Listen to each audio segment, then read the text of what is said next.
الحمد لله نحمده ونستعينه ونستغفره ونؤمن به ونتوكل عليه ونعوذ بالله من شرور أنفسنا ومن سيئات أعمالنا من يهده الله فلا مضل له ومن يضلله فلا هادي له ونشهد أن لا إله إلا الله وحده لا شريك له ونشهد أن سيدنا ومولانا محمدا عبده ورسوله صلى الله تعالى عليه وسلم.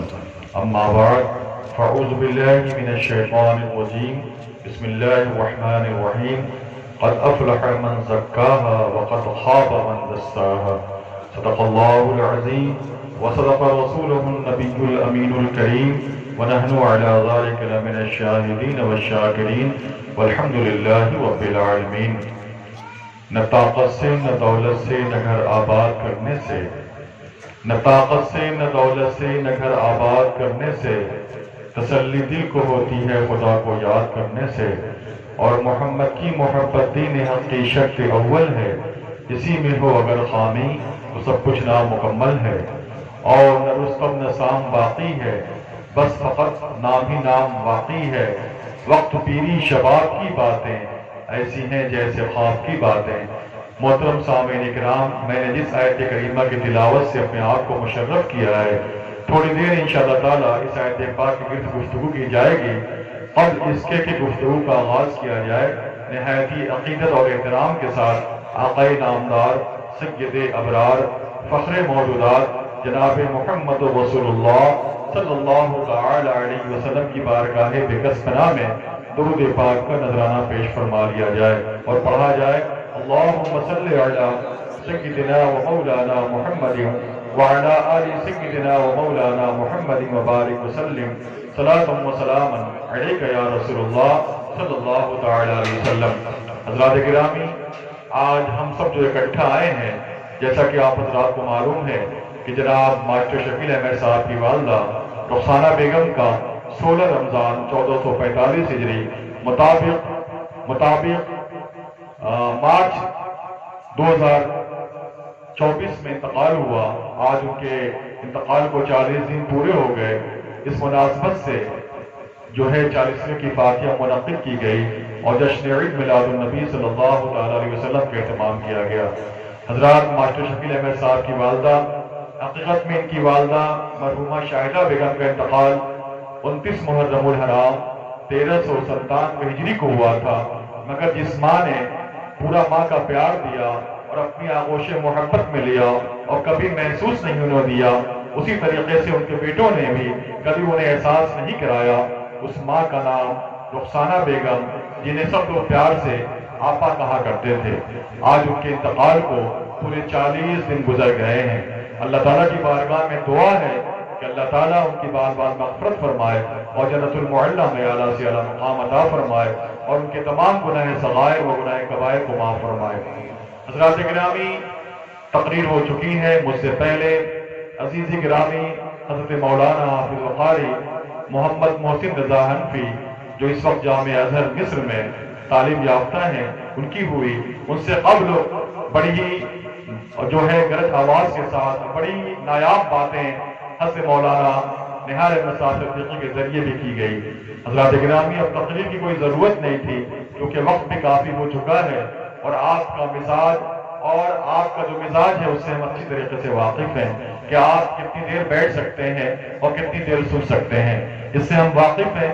مگر صاحب خانہ کی دلی خواہش ہے کہ آپ بھی کچھ جو ہے کچھ پر بیان فرما دیں تاکہ جو ہے وہ مکمل حصہ ہو جائے. حضرات گرامی، اس تناظر میں نے کلام اللہ کی تلاوت کی ہے. قد افلح من زکاہا وقد خاب من دساہا. آپ اس کو ایسے سمجھیے کہ جس گھر میں آپ رہتے ہیں اس گھر میں اگر آپ جھاڑو نہ دیجئے، اس گھر کی آپ صفائی نہ کیجئے، کیا اس گھر میں آپ رہ سکتے ہیں؟ تو آپ کہتے ہوئے نظر آئیں گے صاحب یہ کیسی بات ہوئی.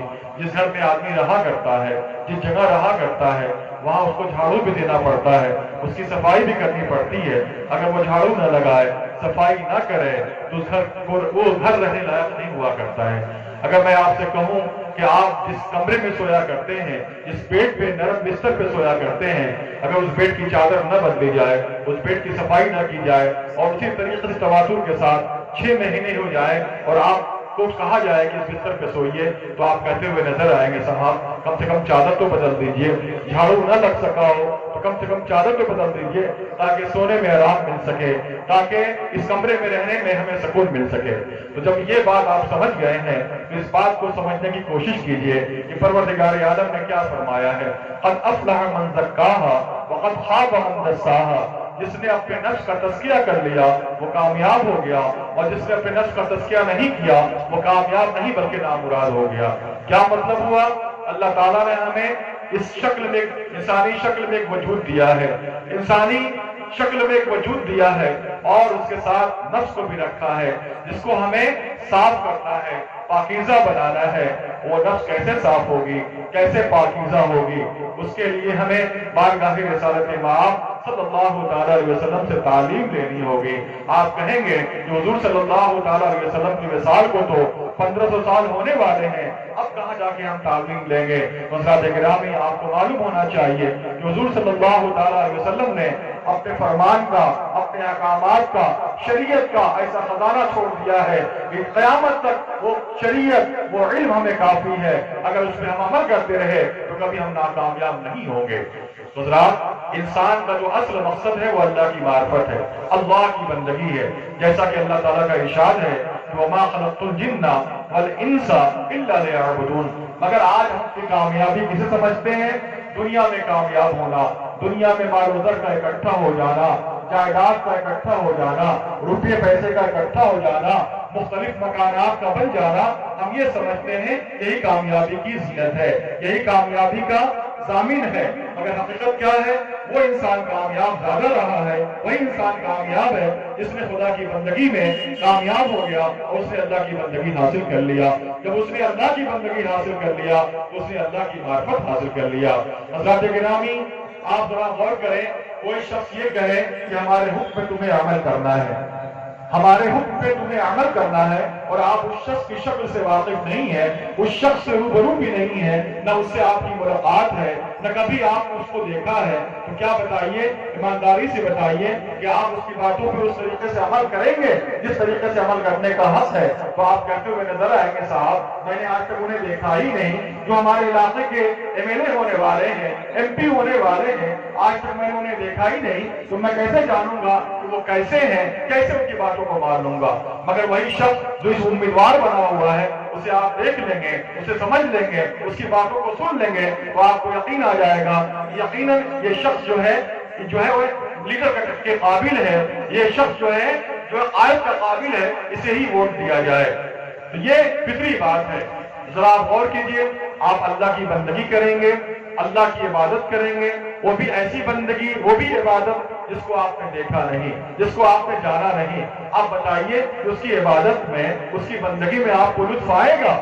اسی لیے فرمایا گیا ہے کہ جب تک اللہ کی معرفت نہ حاصل ہو جائے تب تک عبادت میں، اللہ کی بندگی میں ہمیں لطف حاصل ہونے والا نہیں ہے۔ حدیث شریف میں مذکور ہے کہ تم اس طریقے سے نماز پڑھو جیسے تم اللہ کو دیکھ رہے ہو۔ اگر ایسا نہیں کر سکتے ہو تو یہ محسوس کرو کہ اللہ تعالیٰ تمہیں دیکھ رہا ہے۔ آپ ایمانداری سے بتائیے، دل پہ ہاتھ رکھ کے بتائیے کہ دونوں باتوں میں سے دونوں باتیں صحیح ہیں؟ جو ایسا ہوتا ہے ہمارے ساتھ قطعاً نہیں ہوتا ہے۔ ہم یہ تصور کرتے ہیں کہ ہم اللہ کو دیکھ رہے ہیں، اور یہ تو بہت دور کی بات ہے، نہ یہ تصور کرتے ہیں کہ اللہ ہمیں دیکھ رہا ہے۔ جس دن ہمیں یہ معلوم ہو جائے گا کہ اللہ ہمیں دیکھ رہا ہے، پھر تو کوئی برا عمل ہم نہیں کریں گے، کوئی برا عمل نہیں کریں گے، اس لیے کہ ہمیں یقین ہو جائے گا کہ اللہ ہمیں دیکھ رہا ہے، اللہ ہمارے ہر فعل کو دیکھ رہا ہے۔ جس دن یہ یقین پیدا ہو جائے گا اس دن ہماری بندگی میں کامیابی ملتی ہوئی نظر آئے گی، ہمیں نکھار ملتا ہوا نظر آئے گا۔ مگر ہمارے ذہن میں یہ بات نہیں آتی ہے کہ اللہ ہمیں دیکھ رہا ہے، اللہ ہمارے اعمال کو دیکھ رہا ہے، مگر وہیں پہ کیمرہ لگا دیا جائے، ایسا کیمرہ لگا دیا جائے پورے برسنا میں کہ آپ جہاں جا رہے ہیں، جہاں بول رہے ہیں، جہاں چل رہے ہیں، جہاں کھا رہے ہیں، آپ کی 24 گھنٹہ کی جو زندگی ہے وہ اگر کیمرے میں قائد ہوتی ہوئی نظر آئے تو آپ کو خدشہ پیدا ہو جائے گا، آپ کو ڈر سما جائے گا کہیں ایسا نہ ہو کہ ان ہماری روزمرہ کی زندگی میں کوئی ایسا عمل ایسا بھی ہو جائے جو قابل گرفت ہو جائے، تو ایسے عالم میں دنیا کے سامنے ہم کیسے پیش ہوں گے؟ آپ شرما جائیں گے، آپ ڈر جائیں گے، آپ کے دل میں خوف پیدا ہو جائے گا، اس لیے کہ کیمروں کی نظر میں آپ آ گئے ہیں۔ دنیا کے کیمرے کی نظر میں جب ہم آ جاتے ہیں تو ہمیں سماج کا خوف پیدا ہو جاتا ہے، سماج کا ڈر ہمارے دل میں سمانے لگتا ہے، مگر وہ ہے ضرور شریف جو ہمارا ایمان ہے، وہ سارے عمل کو ہمارے دیکھ رہا ہے، اس کا خوف ہمارے دل میں پیدا نہیں ہو رہا ہے۔ یہی نہیں بلکہ اس نے دو محافظ بھی ہمارے کاندھے میں بیٹھا رکھے ہیں، ایک کا نام کرامن ہے اور ایک کا نام کاتبین ہے، جو ہمارے سارے عمل کو قید کرتے ہوئے نظر آ رہے ہیں، رجسٹر کو پر کرتے ہوئے نظر آ رہے ہیں۔ اس کے باوجود بھی ہمیں اللہ کا خوف پیدا نہیں ہو رہا ہے، ہمارا ذہن نہیں بن رہا ہے کہ ہم نماز پڑھ رہے ہیں تو اللہ ہمیں دیکھ رہا ہے، ہم روزہ رکھ رہے ہیں تو اللہ ہمیں دیکھ رہا ہے، ہم زکات دے رہے ہیں تو اللہ ہمارے اعمال کو دیکھ رہا ہے اور جان رہا ہے۔ حضرات گرامی، بندگی تبھی کامیاب ہے جب اللہ کی معرفت حاصل ہو، اور اللہ کی معرفت بغیر تزکیہ نفس کے، بغیر تزکیہ قلب کے ممکن نہیں ہے۔ اس لیے قرآن پاک میں اللہ تعالیٰ کا ارشاد ہے، قد افلح من زکاہا وقد خاب من دساہا، وہی کامیاب ہوا جس نے اپنے نفس کا تزکیہ کیا، وہ نامراد ہوا جس نے اپنے نفس کا تزکیہ نہیں کیا بلکہ اپنے گناہوں سے اس کو چھپا لیا۔ حضرات گرامی، ضرورت اس بات کی ہے کہ اپنے نفس کا تزکیہ کیا جائے۔ نفس وہ چیز ہے جو چاہتی ہے کہ ہمارے مطابق سارا نظام چلے۔ نفس کبھی نہیں چاہتی ہے کہ نظام جو چل رہا ہے وہ ہماری مرضی کے خلاف چلے، نہیں، ہماری سوچ یہ ہونی چاہیے کہ ہمارے مطابق نظام نہ چلے مگر اللہ اور رسول نے جو نظام قائم کیا ہے اس کے مطابق نظام چلے۔ ہم یہ سوچتے ہیں کہ ہمارے بعد سے جشن عید میلاد النبی صلی اللہ علیہ وسلم کا اہتمام ہو، نہیں صاحب، ہماری یہ سوچ ہونی چاہیے کہ جو اللہ اور رسول کا فرمان ہے اس کے مطابق یہ فرمان ہونا چاہیے۔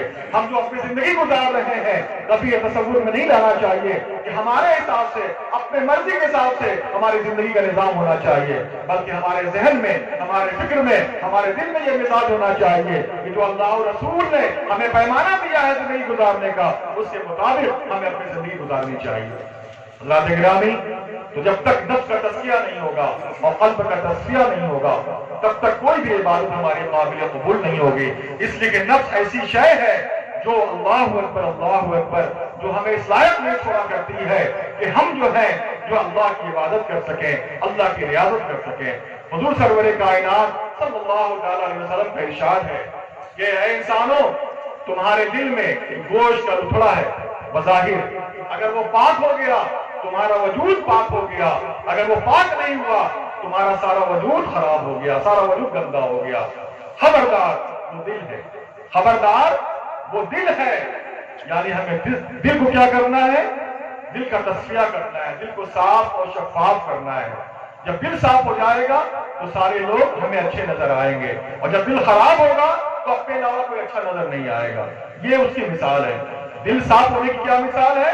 جب دل صاف رہے گا تو سارے لوگ ہمیں اچھے نظر آئیں گے، اور دل خراب ہوگا تو ہم صرف اچھے نظر آئیں گے اور سارے لوگ کیا خراب نظر آئیں گے؟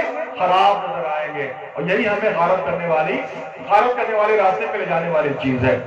حضور صلی اللہ علیہ وسلم کی بارگاہ میں ابو جہل آیا، کہنے لگا اے محمد صلی اللہ علیہ وسلم، ہم نے آپ سے خراب انسان کسی کو نہیں دیکھا۔ اللہ کے رسول صلی اللہ علیہ وسلم نے ارشاد فرمایا، صحیح کہتے ہو۔ تھوڑی دیر میں عاشق رسول سیدنا صدیق اکبر رضی اللہ تعالیٰ عنہ تشریف لائے، عرض کیا یا رسول اللہ صلی اللہ علیہ وسلم، ہم نے آپ سے بہتر روئے زمین پہ کوئی انسان نہیں دیکھا۔ آپ صلی اللہ علیہ وسلم نے ارشاد فرمایا، تم صحیح کہتے ہو۔ حضرت فاروق اعظم رضی اللہ تعالیٰ عنہ تشریف رکھتے تھے، عرض کیا یا رسول اللہ، ابو جہل آیا، اس نے بدتمیزی کی، بدکلامی کیا، تب بھی آپ نے یہی جواب دیا۔ اور صدیق اکبر آئے اور انہوں نے عرض کیا یا رسول اللہ، آپ سے اچھا کوئی نہیں دیکھا، تب بھی آپ نے یہی جواب دیا۔ تو آپ نے ارشاد فرمایا، جو جیسا رہتا ہے اس کو ویسا ہی نظر آتا ہے، جو جیسا رہتا ہے سامنے والا شخص اس کو ویسا ہی نظر آتا ہے۔ شیشے میں آپ تصویر دیکھیے، جو شکل ہماری ہوگی وہی شکل شیشے میں نظر آئے گی، اور اگر ہماری شکل گندی ہے تو گندی نظر آئے گی، اور اگر ہماری شکل اچھی ہے تو اچھی بھی نظر آئے گی۔ مگر کبھی یہ بھی ہوتا ہے، شکل اچھی ہونے کے بعد بھی شکل خراب نظر آتی ہے، شکل اچھی ہونے کے بعد بھی شکل خراب نظر آتی ہے۔ آپ کہیں گے یہ کیسے ہے؟ تو معلوم ہوا کہ شیشے پہ گرد لگا ہوا ہے، شیشے پہ گرد لگا ہوا ہے، ہماری صورت اچھی ہے اس کے باوجود بھی ہماری تصویر صاف نظر نہیں آ رہی۔ اس کی وجہ کیا ہے کہ ہمارے شیشے پہ گرد لگا ہوا ہے۔ حضرات، جب ہمارے شیشے دل پہ گرد لگ جاتا ہے اور موٹی موٹی پرتیں جم جاتی ہے تو اچھا انسان بھی ہمیں خراب نظر آتا ہے، اچھا انسان بھی ہمیں خراب نظر آتا ہے، پرہیزگار متقی انسان بھی خراب نظر آتا ہے۔ اس کی وجہ کیا ہے کہ ہمارا دل جو ہے، ہمارے قلب پہ جو ہے بڑی بڑی پرتیں جم گئی ہیں، کینے کی پرتیں جم گئی ہیں، بغض کی پرتیں جم گئی ہیں، حرص کی پرتیں جم گئی ہیں، معبودان باطل کا جو ہے قلعہ بن چکا ہے، جس کی وجہ سے ہمیں کوئی انسان صاف نظر نہیں آتا ہے۔ حضرات، اللہ تعالیٰ جو ہمیں زندگی عطا فرمائی ہے وہ اپنی معرفت کے واسطے سے، اپنی بندگی کے واسطے سے۔ اللہ کی رحمت کا پیمانہ یہ نہیں ہے کہ ہمارے پاس 20 گاڑیاں ہو جائیں، اللہ کی رحمت کا پیمانہ نہیں ہے کہ ہمارے پاس زمین جائیداد ہو جائے، اللہ کی رحمت کا پیمانہ یہ نہیں ہے کہ دنیا کے سب سے امیر ترین شخص ہم بن جائیں، بلکہ اللہ کی رحمت کا پیمانہ یہ ہے کہ ہم راستے پہ قائم ہو جائیں، ہمارے دل کا تزکیہ ہو جائے اور ہمارے نفس کا تزکیہ ہو جائے۔ یہ اللہ کی رحمت کا پیمانہ ہے۔ حضرات، تو آپ اس پہ غور کریں تو سمجھیں دنیا تھوڑی ہے۔ آج 37 سال ہو گئے انتقال کو، مرحوم عبدالحمید صاحب کا انتقال 37 سال ہو گیا ان کو انتقال کو۔ اسی مئی کے مہینے میں 1987 میں ان کا انتقال ہوا، 37 سال ان کے انتقال کو ہو گیا۔ ان کو بھی ہم لوگوں نے دیکھا، نہ جانے کتنے لوگوں کو دیکھا، سب دنیا سے چلے گئے، سب دنیا سے چلے گئے۔ کسی کا 40واں ہوا وہ ہم نے دیکھا، کسی کا تیجا ہوا وہ ہم نے دیکھا، کسی کی برسی ہوئی وہ ہم نے دیکھا۔ نہ جانے کتنے بزرگوار ہمارے گاؤں کے چلے گئے، جن کا ہم لوگوں نے تیجا بھی کیا ہے، جن کا ہم لوگوں نے 10واں بھی کیا ہے، جن کا ہم لوگوں نے 20واں بھی کیا ہے، جن کا ہم لوگوں نے 40واں بھی کیا ہے، برسی بھی کی ہے۔ اسی طریقے سے ایک دن ایسا بھی آئے گا کہ ہم سب کا بھی انتقال ہوگا، ہمارا بھی تیجا ہوگا، ہماری بھی برسی ہوگی، ہمارا بھی 40واں ہوگا۔ حضرات، چاہیے ہمیں یہ جو مختصر زندگی پروردگار عالم کی جانب سے ہم سب کو عطا ہوئی ہے، اس کا ہم بھرپور فائدہ اٹھائیں، اس کا ہم بھرپور فائدہ اٹھائیں۔ کیسے فائدہ اٹھائیں؟ حضور صلی اللہ تعالیٰ علیہ وسلم نے جس کام سے ہمیں منع کر دیا ہے اس کام سے باز آ جائیں، اور جس کام کا ہمیں حکم دیا ہے اس کام کو ہم بجا لائیں۔ یہی ہماری زندگی کی کامیابی ہے، یہی ہماری زندگی کی کامیابی ہے، ورنہ ادھر ادھر بھٹکتے رہیں گے ہمیں کچھ ملنے والا نہیں ہے۔ بس آخری بات ماں کے حوالے سے میں کہہ کے اپنی بات کو ختم کرنا چاہتا ہوں۔ حضرت بایزید بستامی رحمۃ اللہ تعالیٰ علیہ بڑے پائے کے بزرگ گزرے ہیں، جن کا غیبی لقب سلطان العارفین ہے، اور بڑے پرانے بزرگ ہیں۔ ان کے بارے میں کہا جاتا ہے کہ ان کو سیدنا امام جعفر صادق رضی اللہ تعالیٰ عنہ سے نسبت حاصل ہے۔ وہ قرآن پاک کی تلاوت کر رہے تھے سورہ لقمان کی، اس میں لکھا ہوا تھا کہ شکر کرو اپنے والدین کا اور اپنے رب کا، شکر کرو اپنے والدین کا اور اپنے رب کا۔ تو انہوں نے اپنی والدہ محترمہ سے عرض کیا کہ امی جان، دونوں شکر ادا نہیں ہو سکتا مجھ سے، دونوں شکر ادا نہیں ہو سکتا ہے، یا تو آپ اپنا شکر ادا کرا لیں یا پھر اللہ کا شکر ادا کرنے کی اجازت دے دیں۔ تو پہلے زمانے کی جو مائیں ہوا کرتی تھیں، اللہ اکبر، کیسی ولی صفت ہوا کرتی تھی، ولیہ صفت ہوا کرتی تھی، کہا بیٹے میرا تو شکر ادا مت کر، تو جا اپنے رب کا شکر ادا کر۔ وہ گھر سے چھوٹی عمر میں نکل گئے، عرصہ دراز تک، ایک روایت کے مطابق 50 سال تک جنگل و صحرا میں اللہ کی عبادت کرتے رہے، جنگل و صحرا میں عبادت کرتے رہے۔ انہیں اچانک اپنی ماں کی یاد آئی اور 50 سال کے بعد اپنے وطن کو لوٹے، دروازے پہ کھڑے ہوئے اور رات کا وقت تھا، کیا دیکھ رہے ہیں کہ اندر سے آواز آ رہی ہے، ایک ضعیفہ ہے جو رو رو کر اپنے رب کے حضور دعا کر رہی ہے، پروردگار عالم میرے بیٹے کو اپنی معرفت عطا فرما، میرے بیٹے کو جس مقصد سے وہ گھر سے نکلا ہوا ہے اپنا شکر ادا کرنے کا موقع عنایت فرما۔ چنانچہ دعا ختم ہوئی، انہوں نے آواز دیا، کہا کون؟ کہا تیرا پردیسی بیٹا جس کے لیے تو دعا کر رہی تھی۔ اندر سے دروازہ کھلا، اندر گئے، ماں بیٹے کی گفتگو ہوئی، عرصہ دراز کے بعد دونوں کی ملاقات ہوئی تھی، خوب پیار بٹا۔ اس کے بعد کہا بیٹا مجھے پیاس محسوس ہوئی ہے، ایسا کرو ذرا مجھے پانی پلا دو۔ بایزید بستامی رحمۃ اللہ تعالیٰ علیہ 50 سال کے بعد گھر میں داخل ہوئے تھے، چنانچہ گھر کے برتنوں کو تلاشا، انہیں کہیں پانی نصیب نہیں ہوا۔ انہیں یاد آیا کہ گھر کے باہر ایک جھیل ہے جہاں پہ پانی موجود ہے، وہاں جاتے ہیں۔ جب تک وہ پانی بھر کے لاتے ہیں ان کی والدہ مخدومہ بستر پہ سو جاتی ہیں اور ان کی نیند لگ جاتی ہے۔ تہجد کے وقت ان کی آنکھ کھلتی ہے تو کیا دیکھتے ہیں کہ بیٹا کھڑا ہوا پانی لیے۔ کہا بیٹا تم سوئے نہیں؟ کہا امی جان آپ نے پانی طلب کیا تھا جس کی وجہ سے میں پانی لے کے حاضر آیا، اور جیسے ہی حاضر آیا آپ سو چکی تھی، میرے دل میں آیا کہ امی جان اگر میں سو جاتا ہوں اور آپ اٹھی اور آپ کو پیاس محسوس ہوئی، ممکن ہے کہ پیاس نہ بجھ پانے کی وجہ سے آپ تکلیف میں پڑ جائے، اس لیے میں نے یہ ارادہ کیا جب تک آپ پانی نہیں پی لیں گے میں بستر پہ نہیں سوؤں گا۔ انہوں نے پانی پیا اور اللہ کے حضور دعا کیا، اے اللہ میرے بیٹے کو کامیاب کر دے، اے اللہ میرے بیٹے کو اپنی راہ میں کامیاب کر دے، اسے اپنی معرفت کا علم عطا فرما دے۔ بیٹے کے لیے دعا جیسے ہی فرمائی ماں نے، پروردگار عالم کی بارگاہ میں ان کی دعا قبول ہوئی، اور ماں ہندوستانی رحمت اللہ تعالیٰ علیہ کو پروردگار عالم کی بارگاہ سے وہ مقام عطا ہوا جو 50 سال کی عبادت کے بعد انہیں عطا نہیں ہوا۔ اللہ کے نام میں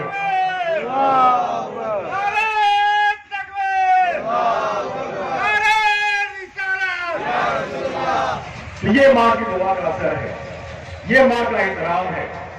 آج کے نوجوان اپنی ماؤں سے بہت دور ہوتے ہوئے نظر آ رہے ہیں، حالانکہ یہ قیامت کی نشانیاں ہیں۔ کل بھی میں نے جمعے کے وقت بتایا تھا، ہمارے ایک عزیز نے کہا تھا کہ قیامت کی کچھ نشانیاں آپ بتائیے، تو کل اس حوالے سے جمعے میں خطاب ہوا، اس میں ایک نشانی یہ بھی تھی کہ لوگ جو ہے اپنی بیوی کے ولی بن جائیں گے، اپنے بیوی کے فرمانبردار بن جائیں گے، ماں کے کوئی فرمان کی اہمیت نہیں رہے گی۔ آپ سب دیکھ رہے ہیں، ملاحظہ فرما رہے ہیں اپنی آنکھوں سے، بتانے کی ضرورت نہیں ہے، آپ اس کو سمجھیے۔ ماں جو ہے عظیم نعمت ہے، عظیم نعمت ہے۔ موسیٰ علیہ السلام کوہ طور پہ گئے تو اللہ تعالیٰ کی طرف سے آواز آئی، اے موسیٰ ذرا سمجھ کے آنا۔ موسیٰ علیہ السلام نے عرض کیا، مولا میں روزانہ کوہ طور پہ آیا کرتا تھا، تو ایسا نہیں کہتا تھا، آج کیا وجہ ہے کہ تو یہ فرما رہا کہ سمجھ کے آنا؟ کہا کل تک تمہاری ماں زندہ تھی، جب تک تمہاری ماں زندہ تھی، جب تم میری بارگاہ میں آیا کرتے تھے وہ دعا کرتی تھی، اے میرے رب میرا موسیٰ کس سے کلام کرنے کے لیے آ رہا ہے، ادب ملحوظ خاطر رہے پروردگار رب کی رحمت برسا اور موسیٰ کو ادب والا بنا تاکہ تیری بارگاہ میں کلام کر سکے۔ اے موسیٰ آج تیری ماں نہیں ہے جو تیرے لیے دعا کرے تو آج اپنے ادب کو سنبھال کر میری بارگاہ میں آنا۔ ماں وہ نعمت ہوا کرتی ہے، وہ عظمت والی ماں ہوا کرتی ہے۔ ماں چاہے جیسے بھی ہو وہ جا کے وہ جواب دے گی، اس کی طرف سے ہمیں جواب نہیں دینا ہے۔